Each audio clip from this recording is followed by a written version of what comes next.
Hi, and welcome to the fifth take of Protein Folding with your host,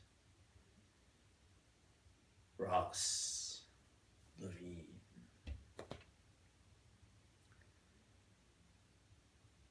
I'm not very good with videos. Today we're going to be talking about, as you may have guessed by the classical music, for whatever reason, protein folding. Protein folding is what accounts for the fact that enzymes are able to catalyze reactions because they're a certain shape and can only fit with one substrate. Remember that? That's the review section.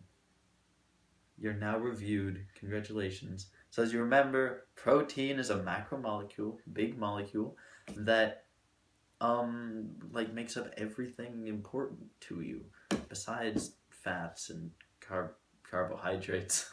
Almost missed it. And nucleic acids. But proteins do everything.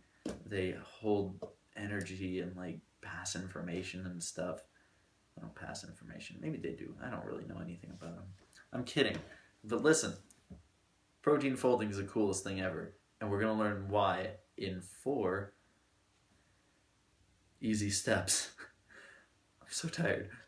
So the first step is primary structure, which is determined by the order in which the amino acids come. First is any amino acid, and then another, and then another, and another, and whatever order those are in determines the primary structure. But what's different between all these, you ask? I have an answer.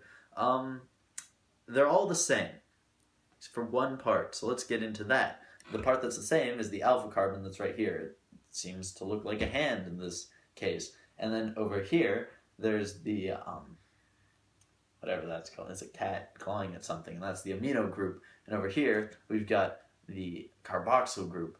And right here, we've got the R group. And the R group's the cool. I feel like a flight attendant. And if you look below your seat. So anyway, the R group. And the R group is what's different between all of them. The R group can be hydrophobic or hydrophilic or positive or negative or other things that we'll get into in a second. And basically the order in which the amino acids, which are peptide bonded together in order to form a peptide chain, which come together to make a polypeptide, which come together to make a protein, the order in which those are in determines the primary structure of a protein. Yay! Part 1 finished. Secondary structure is determined by hydrogen bonding, which I know all of you miss. So yeah, between the different amino acids, of course. So there's 2 different types. There's a alpha helix and a beta pleated sheet. An alpha helix, as you might imagine, is like a helix, and a beta pleated sheet, as you probably wouldn't imagine, is like a pleated sheet. Who even thought of these names? So creative. So we'll talk about what causes that in one more second. But thirdly is the tertiary structure. Fun way to memorize this is primary, secondary, tertiary. That's like 3, and then next is quaternary, quattro, 4. So primary, secondary, tertiary, and quaternary. Yeah, primary, secondary are way too easy to need to remember them by. Tertiary, which is made up of, hydrogen bonding and ionic stuff, and I know this, disulfide bonding, and that Hans Zimmer or something. So it's a really fun thing to say too. Oh, wait, hold on. I've got it written down over here. Van der Waals, something or other. But, yeah, we'll get into that in one more second. But all those play into it. And the most important ones here are ionic and hydrophobic, hydrophilic relations between them.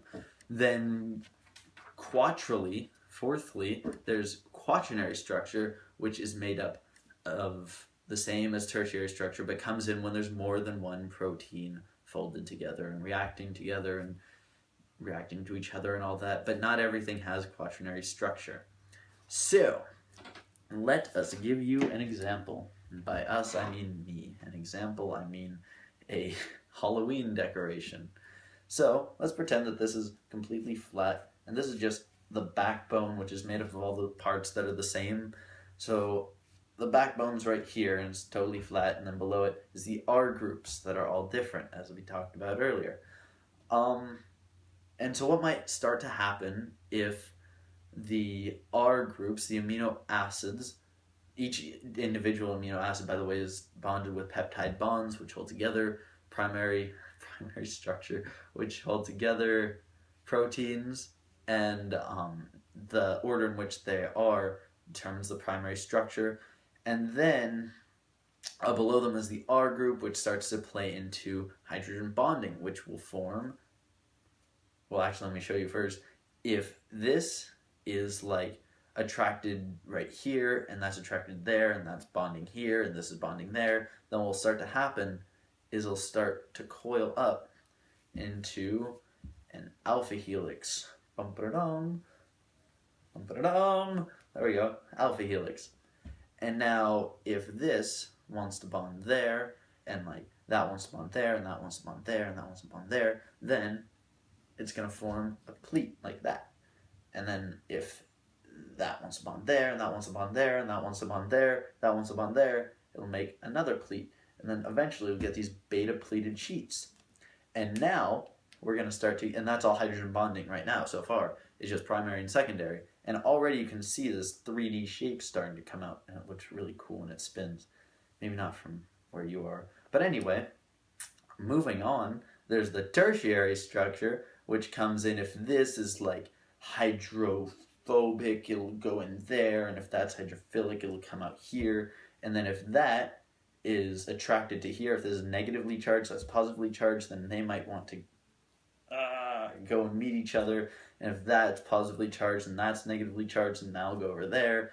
And now you've got this hugely complex 3D shape. And that is what protein folding does. It takes just this straight line and like folds it in on itself and compresses it down into this, which I think is pretty cool. Now quaternary structure, which is really cool, comes in when you have more than one protein. Here's the entire, it's a spider is what these things are called. But if you have, let's just look at the protein side, if you have more than one protein, then you start to get this quaternary structure where everything's playing into everything else. And this is the same factors playing into it as tertiary structure, just with more proteins interacting. And that, my friends, AutoTrader and Spotify bring you the ability to create a custom playlist. You're not helping me, Spotify, is hydrogen, nope, not hydrogen bonding, it's protein folding. I don't even care if it's a commercial.